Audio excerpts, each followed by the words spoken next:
Praise the lord. ఈ దిన దేవుని వాగ్దానము, ఐహిక విచారములను, ధనమోసమును మరి ఇతరమైన అపేక్షలను లోపల చొచ్చి వాక్యమును అణిచివేయుట వలన అది నిష్ఫలమగును. మార్కు సువార్త 4వ అధ్యాయము 19వ వచనము. ఇతరుల ఆలోచనల విషయమై ఎక్కువగా పట్టింపులు కలిగి ఉండుట దుఃఖకరమైన జీవితానికి ద్వారము తెరిచి ఉంచుట అని చెప్పవచ్చును. ఇతరులు మనలను గూర్చి శ్రేష్టమైన తలంపులు కలిగి ఉన్నప్పుడు మనమందరము ఆనందంగా ఉండగలుగుతాము. కానీ మనలను అందరూ అన్ని వేళలా ఇష్టపడడం మటుకు అసాధ్యం. ఎవరో ఒకరు నిన్ను గూర్చి విరుద్ధమైన తలంపులు కలిగి ఉంటారు. దాని గురించి నీవు చేయగలిగినదేమీ లేదు.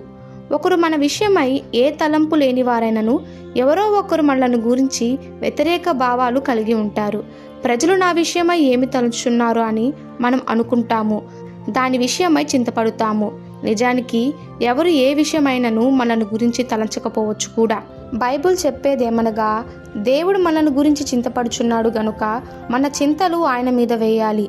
ఇతరులు మన గురించి తలంచే విషయాలు కూడా మనం దేవునికి అప్పగించాలి. మనము దేవుని సంతోషపరచుటకే జీవించాలి.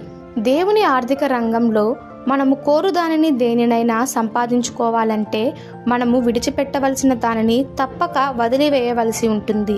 నీకు తృప్తి కలిగించిన దానిని పట్టుకొని ఎందుకు వేలాడుతున్నావు?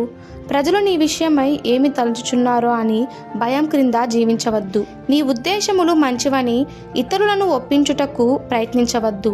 ప్రజలు తమకిష్టము వచ్చిన తలంపులను తలంచు విషయంలో నీవేమి జోక్యం చేసుకోవద్దు. నిన్ను సమర్థించువాడు దేవుడే. తగిన కాలమందు ఆయన నిన్ను నిర్దోషిగా కనపరుస్తాడు. ఇతరుల తలంపుల వలన నీకు ఏమి సంభవించును?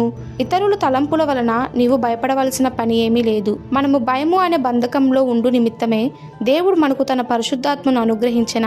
ఇతరులు మన విషయమై ఏమి తలంచుతున్నారో అని తలంచుట కంటే దేవుడు మన విషయమై ఏమి తలంచుచున్నారో దానినే మనము ఎంచుకోవాలి. అప్పుడే మన జీవితము సహజమైన సంతోషంతో నిండుతుంది. ఈ దిన దేవుని వాగ్దానము మనందరి జీవితంలో నెరవేరలాగున ప్రభు కృప మనకి తోడై ఉండునుగాక. ఆమెన్. God bless you.